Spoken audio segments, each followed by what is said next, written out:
Good evening. On the other side of the screen are three of my young friends, Ruqayyah Boyer, Brian Smith, and Delon Moffett. Good evening or good afternoon, folks. How are you? Good afternoon. I'm all right. Well, thanks for joining us. Each of you, just to orient our audience, please tell us a bit about yourself in one sentence if you can. Go ahead, Brian. Okay. Well, I'm coming. I'm trying to set up something here. I'm not good at talking for myself, but I mean, I'm Because I don't really things that I remember. So regarding the fact I that don't. Facebook I'm not holding my is hand. old, but I'm a young person who lives in Guyana, who has an interest in politics, a student, and I don't know. It's all right. It's all right. Delon? I'm not going to talk about myself. Sorry. It's okay. Delon? Yes, my name is Delon Moffett. I'm from Guyana. I'm currently studying abroad. Delon, is your mic low? We can hardly hear you. My mic is Thank you. How are you doing? The other call. And Brian and Ruqayyah. Okay. Brian and Ruqayyah, you're live. Listen, you guys can't have sidebar conversations because the way this works, any sound you make, you become the subject on screen. So whilst anybody else is speaking, you have to remain quiet. It's not my rules, it's just the technology. Go ahead, Delon. Yeah, my name is Delon Moffett. I'm from Guyana, and I'm studying abroad presently. But I'm very interested in politics. And Ruqayyah? Yes. Ruqayyah. Yes, sir. All right, the question is, tell us a little bit about yourself in one sentence, if that's possible. Okay. My name is Ruqayyah Boyer, and I'm a resident of Ghana. I am a young, driven young woman who would like to see a change, as the theme for this evening's conversation is about, this afternoon's conversation is about, a change in the way politics is handled in Guyana, a change in which our people are a change in which our leaders address the people and so forth. I'd just like to see a collective change in everything, the way things are handled in Guyana. So what does this May 11th elections mean to each of you?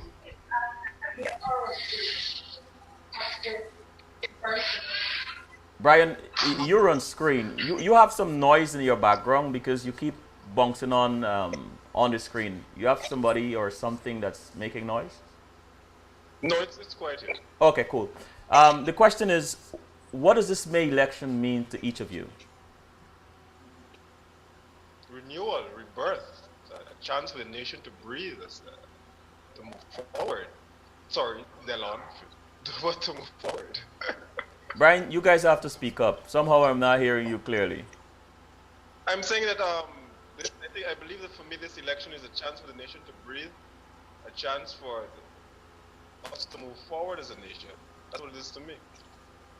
All right, I'm gonna try one more time. When I tested with you, your sound was quite okay. So either Yes.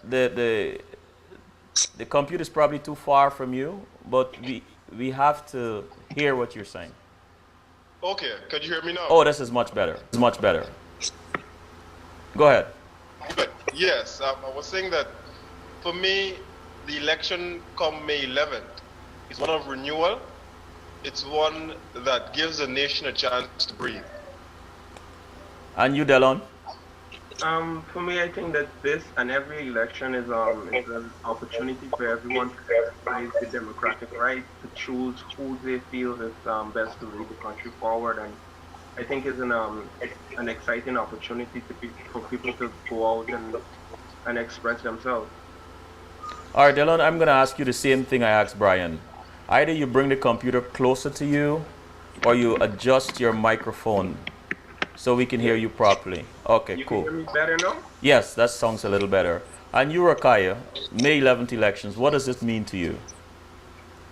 Well, for me, I would like to echo the sentiments of the the young men who spoke before, and also include that for me, May 11th is basically my life, in which my life, the direction that my life is going to take is basically dependent on what happens in May 11, because a lot of the process, a lot of the things that I would like to do and see Guyana do, and the ways, because I'm a very artistic person, a lot of that is basically compounded and reliant on what transpired May 11th. In addition to that, I see it as a very exciting process where there's an energy among young people that I haven't seen before. So it's an energy that I know will be sustained in other electoral processes after this. So I think that politics and election plays a pivotal role in every person's life,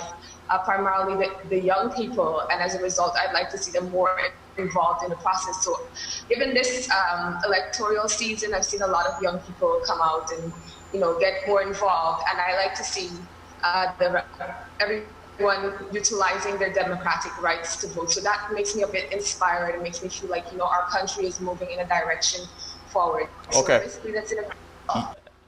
Tell us your thoughts. Tell us your thoughts on the coalition in Guyana, Ruqayyah. And you're on screen right now. Let's start with you.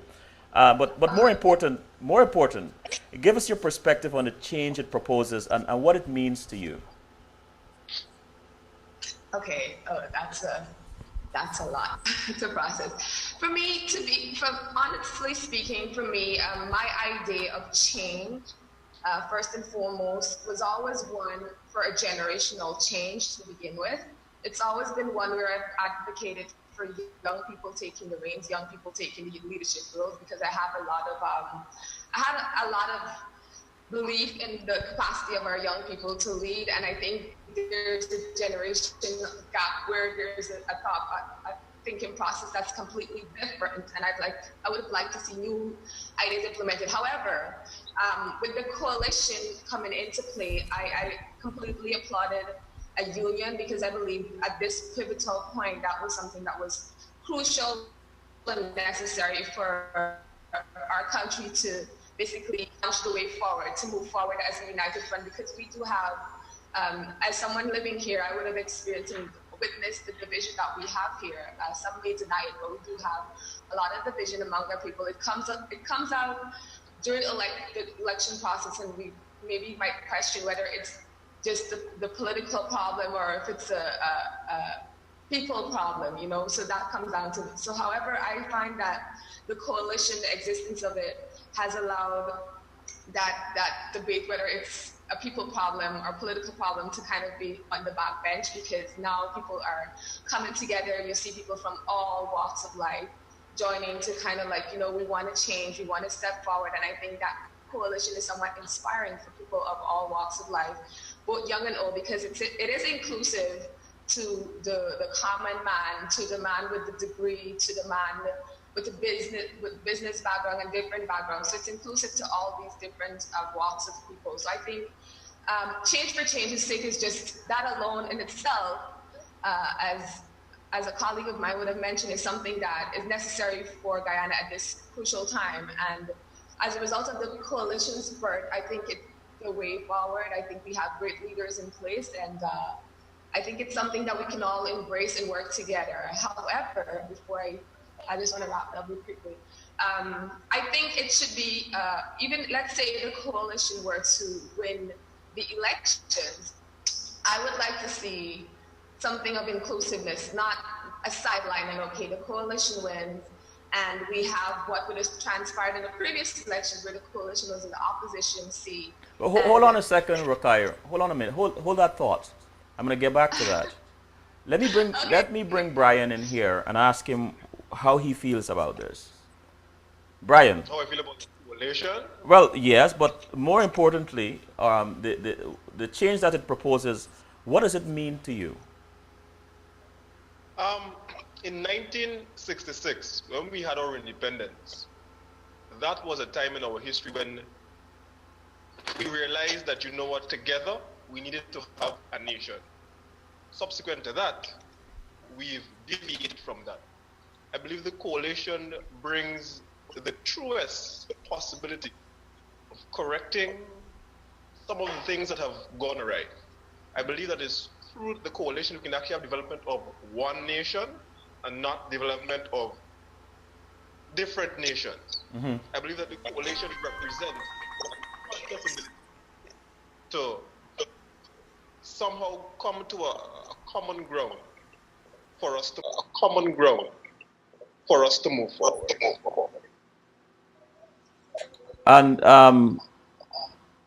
Delon, You might incorporate a move forward word, because it's being used a lot. Sorry, continue. Delon, where are you? Yes, I'm here. Okay, so can you want me to repeat the question? No, I got it. I think for me the coalition offers a different take on politics, in that is it's not going to be a winner take all. They're going to have checks and balances and accountability. And for me, for a government to operate with minimal corruption, it has to operate with checks and balances. And I think the coalition offers that, and that's why for me it's exciting. And the fact that they are championing and they're working towards national unity is also warm. It's also very. Why is that so important? Why is that so important to you? Checks and balances. Because I believe that if someone does something wrong, then there need to be repercussions for it, and the checks and balances provided would ensure that there is no impunity. People that does stuff that's wrong should be accountable for it. Mm-hmm. Delon, you come from a very interesting perspective. The last time you were on my show, you were telling us about the time you were born, Yeah, and that you've only experienced one government. definitely. Now, how does the messaging, the political theater or the political space, how does that affect you? For me, I think that the message of moving forward, because for me, that's the key for me is to move forward. I believe that people should be given opportunity, and with opportunity, people could be able to take the country to newer heights. The problem with me is that I don't relate to previous previous governments. Is that I believe with change, we should focus on the things that we could change and let go of the things that we cannot change. Like, we cannot change the past. They don't mean that we should forget the past, but we should just focus on the things we could change now. When you speak to your peers, Yes. what are they saying? What are they echoing about what's happening in Guyana and about post May 11th elections? What are their expectations? Um, that's directed to me. Yes, me, that's sir? to you, Dylan. Sorry. Okay. Well, most of my peers, they are somewhat disappointed in the direction that the country is heading, and it's a lot of hope in that they are very hopeful that things could actually change, and that the promises being made by the coalition or by the incumbent, that these promises could actually materialize, and that it's not just empty promises. I think a lot of my peers are tired of the empty promises that they have had in the past, and they just want the promises to be materialistic, and it should actually come to pass. And Ruqayyah, do you believe a positive transformation among Guyanese is possible? And how are you, or do you intend to contribute to such a transformation? Can you repeat the question? It was just a bit All right, and Ruqayyah, try not to move around so much, please. The question is, do you believe a positive transformation among Guyanese is possible? And how are you, or do you intend to contribute to such a transformation?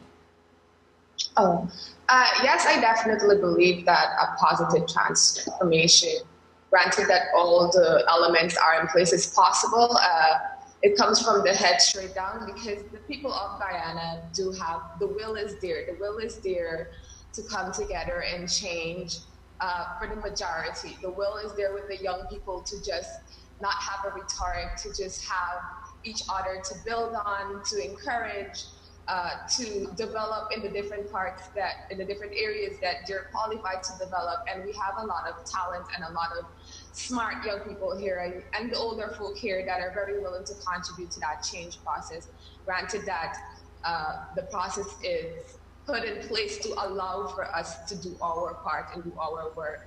In terms of my personal contributions, I would have started off in the field of pageantry and started off in this ambassadorial role and so forth, and encouraging young people for different roles. I have a keen interest in the issue of domestic violence and bullyism and the breakdown it's causing in our society, and women empowerment in an effect as well. So I would just continue. I have my own foundation that caters to that, and I also work alongside the Caribbean American Domestic Violence Awareness Group that also caters to that. So I would just continue work in that regard and see that work along with the new government to help build infrastructure, to help build safe houses and so forth, because it's usually a collective effort that helps these issues to become like a reduce. But I know the will is there for people in Guyana to come together and change, but it really comes down to leadership, because the people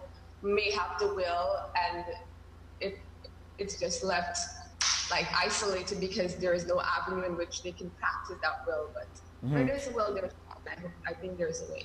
All right. Brian. Same question. Yeah.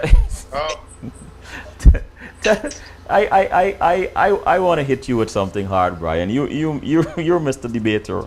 Tell us about your expectations, if any, for the government of Guyana 2015 and beyond, regardless of who wins. Well, fortunately, I believe that there is going to be a change in government.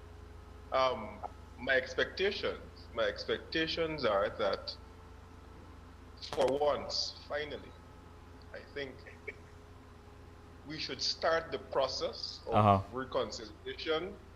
We should start the process of nation building.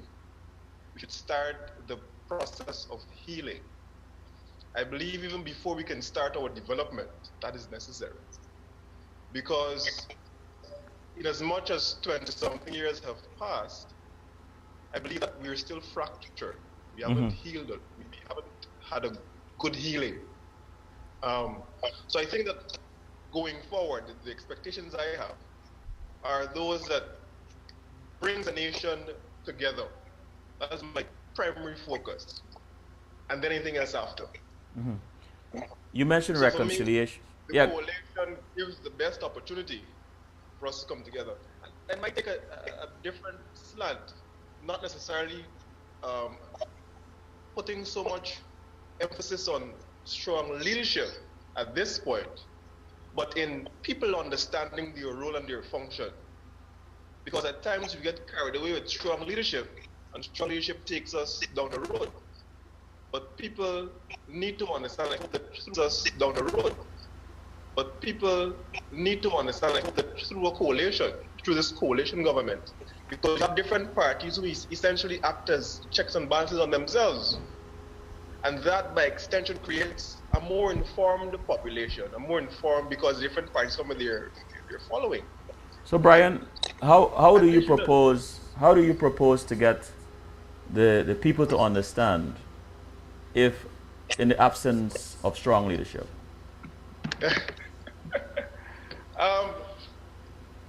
Whilst I have, it's difficult. It's not simple. It's not, you can't have. Well, let's do this. Let's do this, because I think you have something there, but let's expand on it. Give me an idea. Give me an example.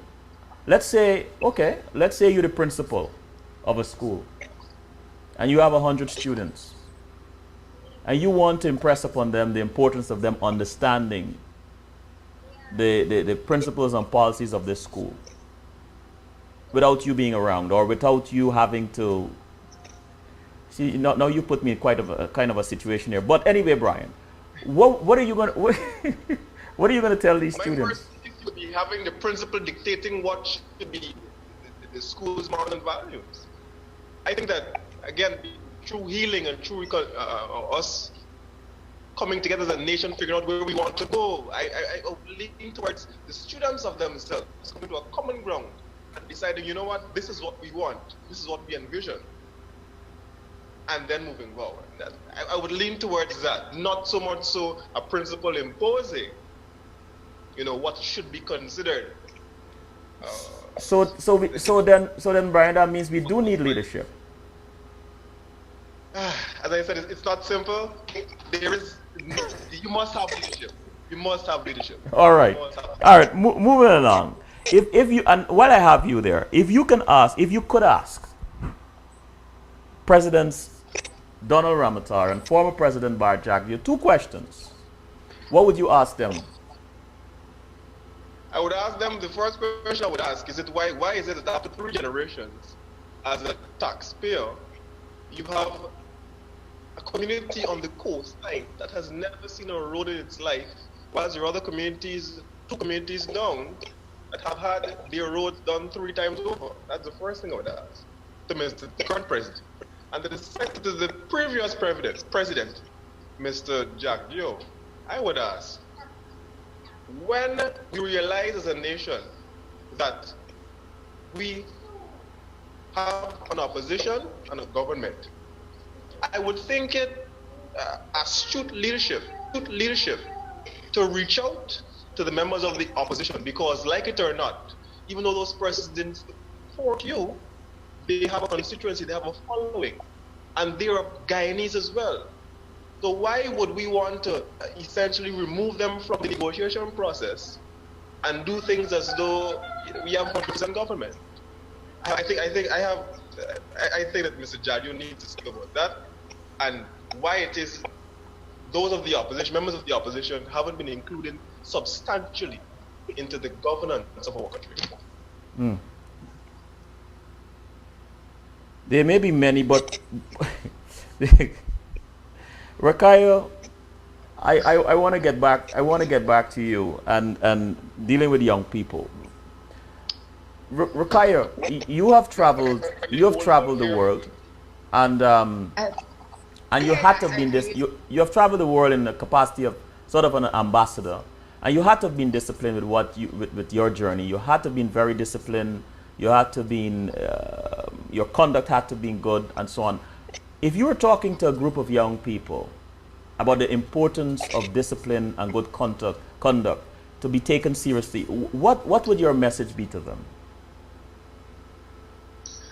Well, your word and your repetition is basically all. When you strip apart everything else, your word and repetition is the legacy that you build. Mm-hmm. So discipline and conduct is essential in your growth process.